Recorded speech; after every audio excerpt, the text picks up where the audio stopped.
हाजो थिखिनिनि थानसालियाव आर'ज गाबबाय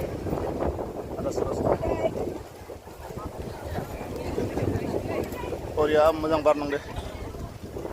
बिराद मानसिफोर दं ओरैजाय थानसालि बयबो गावबा गाव आर'ज गाबदों बावखुंग्रि हाजो थिखिनियाव गाखोफैनानैनो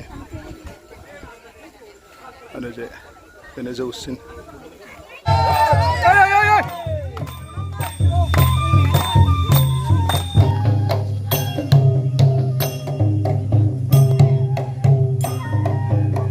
सारि पासता थांनो ओंखारबाय बावखुंग्रि हाजो गाखोहैनोसै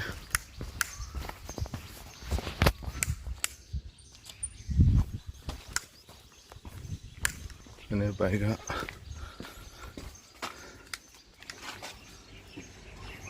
आं ओरै ग्रोब 5:35 ओंखारनानै 6टा ग्रोबाव सफैबाय थांसै बावखुंग्रिनि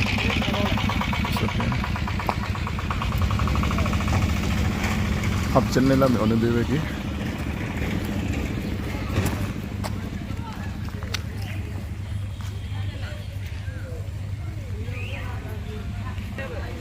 फुङाव मानसिया बहुत खम जायो दा 8टासोनिफ्राय एकदमबारे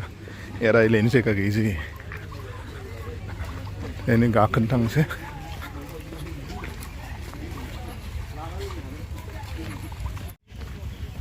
दासो दुखानफोरा जागायजेनदो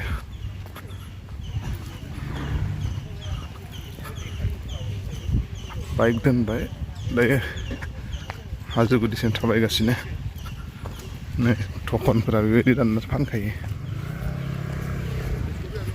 हाजो गाखोनायनि सिगां गुदियावनो बेयाव मोनसे थानसालि शिव बाबा महादेव हनुमान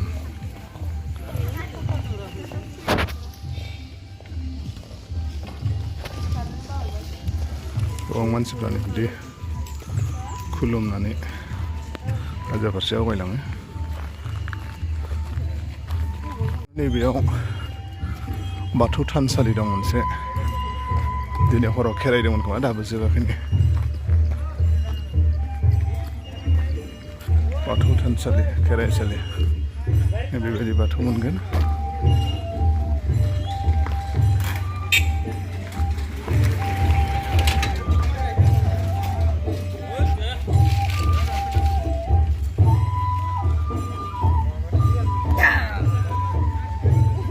नायबावाखै आं नोंखौ बाजैसो माथो सोर सोर फैदों ए बाजैखौ लोगो मोनफैबाय फुङावनो ओरैजाय बैयाव खेराइ जागासिनो दं एसे नायहैनो र'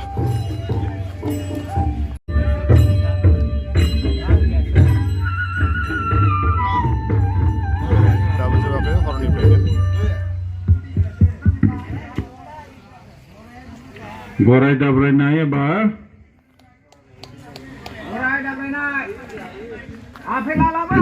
गराय दाब्रायनाय बिबार थारना बेयाव माखासे बाथ्रा लिरनाय दङ दादा गरायनो दाना आपेल फिथाइ सामथाइ एसे एसे हागा एसे नायबाय दायो थांगासिनो दङ बेबायदिनो मोनसे उनाव मोनसे थानसालि मोनलांबाय थायो नायनोसै मोनबेसे थानसालि मोनो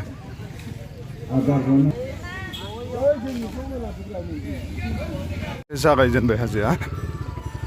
जागायजेननायाव मोनसे थानसालि गाखोनायनि सिगां मानसिफोरा बेबायदि खुलुमो आरो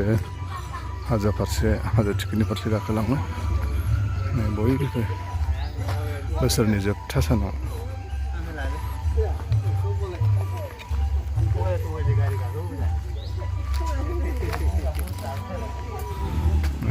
बेबायदि बेसेबांबा गेदेर अन्थाइ नांजाबनायनि ओरै थानसालिया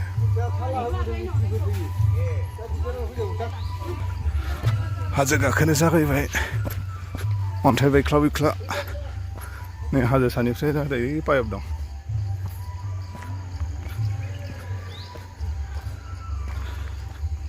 एक्सुवेलि नों ससे ससे थांनानै थानसालि मोनलांबाय थायो नै आरो बेयावनो लोगो लोगो ससेबाव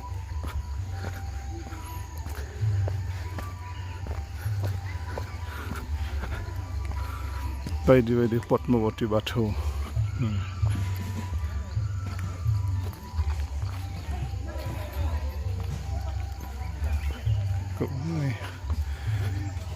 बेफोरबायदि आर'ज गाबो मानसिफोरा दिनै बोसोरनि जोबथा सैथ्र दाननि जोबथा बेफोरबायदिनो गोजाम बोसोरखौ बिदाय होनानै गोदान बोसोरखौ जाहाथे जोबोद मोजां बारग'लांनो हायो इसोरनि अननायाव बेखौनो फैनानै नैबे बावखुंग्रियाव आर'ज गाबफैयो नै आरो बेबो मोनसे थानसालि जागायनायावनो बेसेबा गोजौ जाखायो बेयावथ' हाजोआ नै मानसिफ्रा गाखोनो सिगांबाय बेसेबा गोजौखानि बेयाव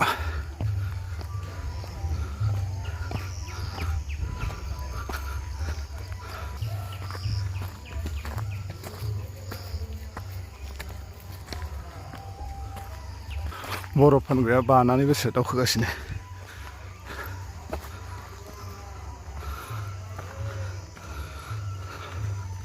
जागायजेननाय स्टेपआनो बेसेबा थियाखा नैबे आथिं रोम रोम मोनजोबखायो आइसक्रिम बक्स लानानै गाखोबावनि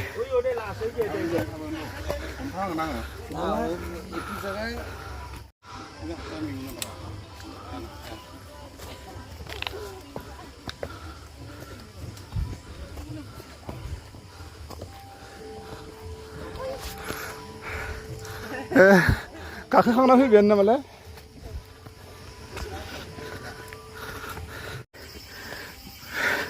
जागायजेननायनि गोजौ थियाखौ बारनानै लोगो लोगोनो बेबो मोनसे थानसालि मेंजोब्बाय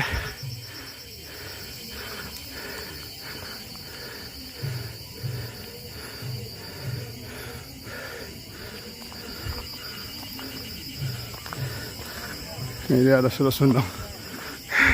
memang dah kalangku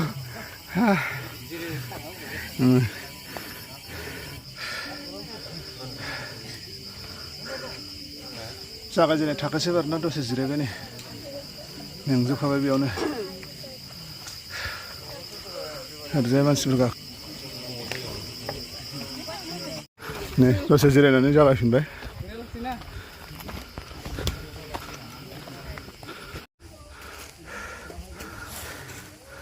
नै मालाय बोरैबाबो गाखोथारदो जि थफ्ला थफ्लि लाना गाखोयो आयौ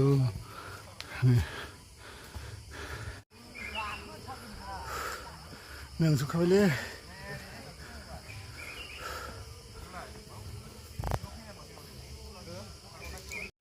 गोजौनिफ्राय बेबायदिनो ओरै मेन पेन्डेल थानाया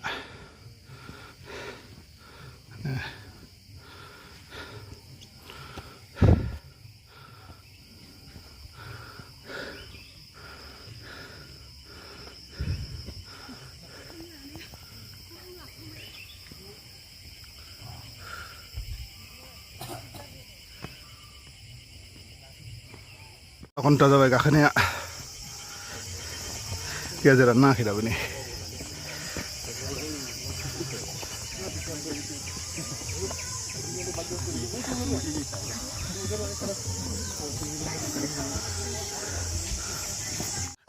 जागायजेननायनिफ्राय फ्राय नै आधा घन्टा गाखोनाय उनाव आंबो जिराय जिराय फैदो ओइ थानसालि मोनसे मोनबावबाय नै ओरैबायदि मेंबाय माने ओंखारलांफिननो लुबैबाय ओंखारलांफिननोसै सानबाय आरो मेंनाया खिन्थु हाजो थिखिनिखौ नायथारनो लुबैदो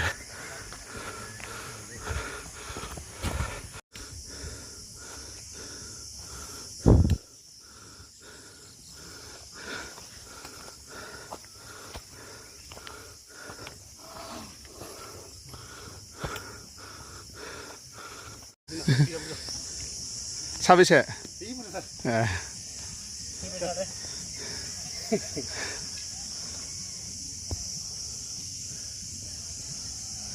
Baokhungri Hajw सारमोनखौ लोगो मोनबाय नै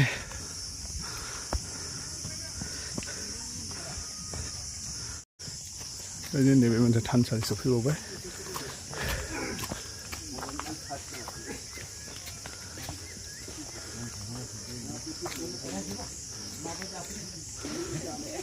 बाथौ थानसालि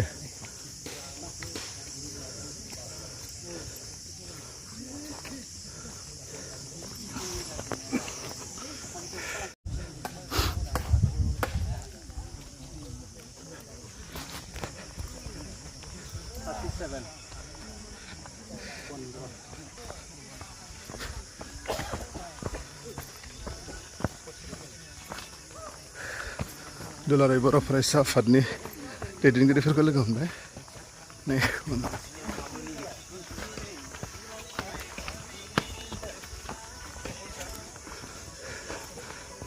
फ्राय दासो गेजेर नांफैबाय गाखोनानै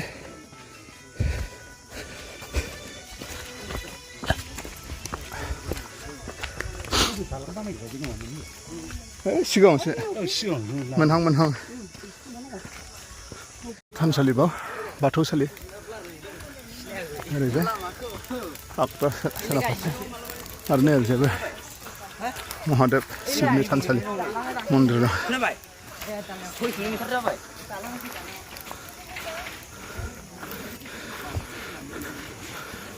गणेश बाबा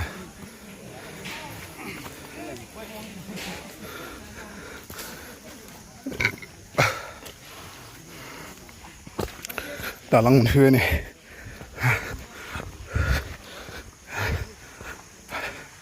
बेबायदि हादान लाबोना दखान होफैयो नै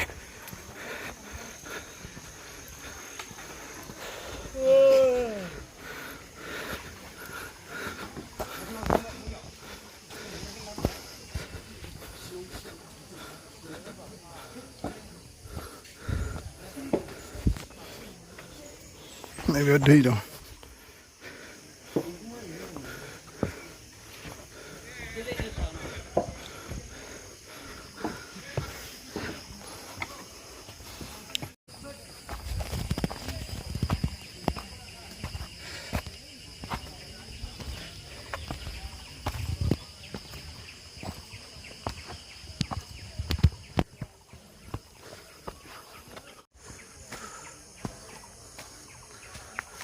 गोजौनिफ्राय नै बेबायदि नुहुरो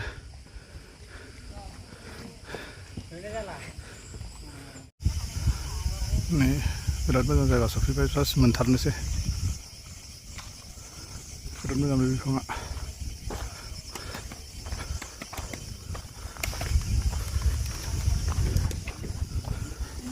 ससे थांबानो मोनसे बेयावबो नै बेबायदिनो मोनसे फिसा थानसालि दंबावो नै बाथौ बिफां सिङावबो सिबियो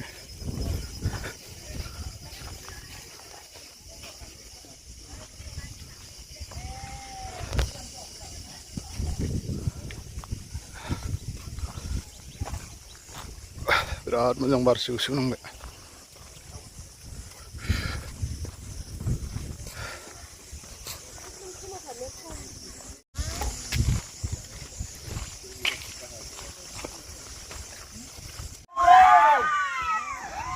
बाक्सानिनो नै गथ' माखाया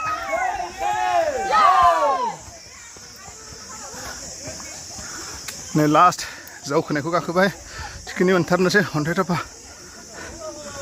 अन्थाइ दागा मोनथारनोसै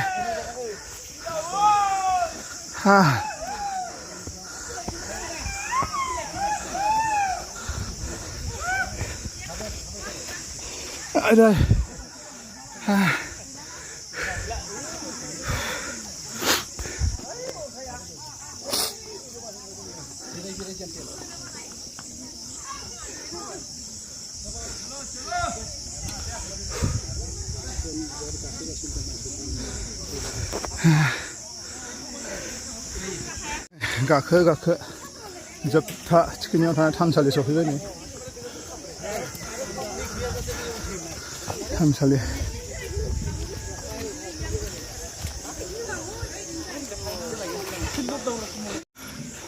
बाथौ थानसालि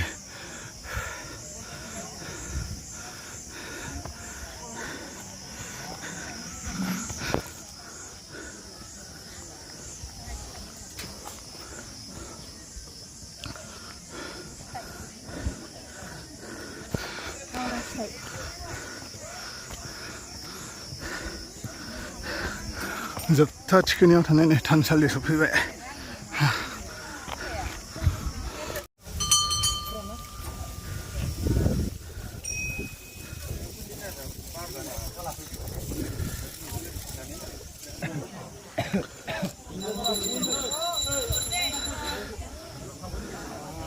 फैनानै दायो अन्थाइ थाफा अन्थाइ दागाम सायाव गाखोनोसै नै आदा सुरस आंखौ नेगासिनो गाखोनो थ'दो गाखोनोसै नै ओरैजाय नै गाहायाव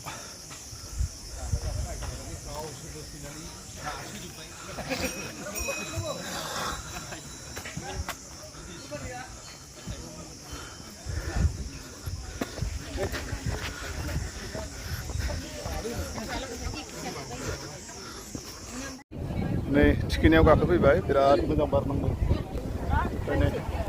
हाजो थिखिनिनि थानसालियाव आर'ज गाबबाय आदा सुरस बरिया मोजां बार नांदों बिराद मानसिफोर दं ओरैजाय थानसालि बयबो गावबा गाव आर'ज गाबदों बावखुंग्रि हाजो थिखिनियाव गाखोफैनानै नै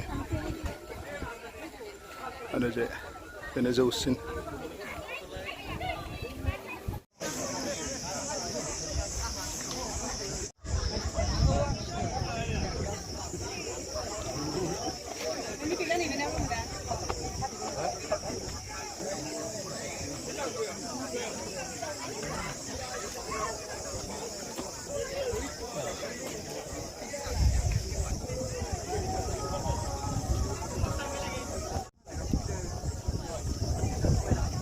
हाजो थिखिनि बावखुंग्रि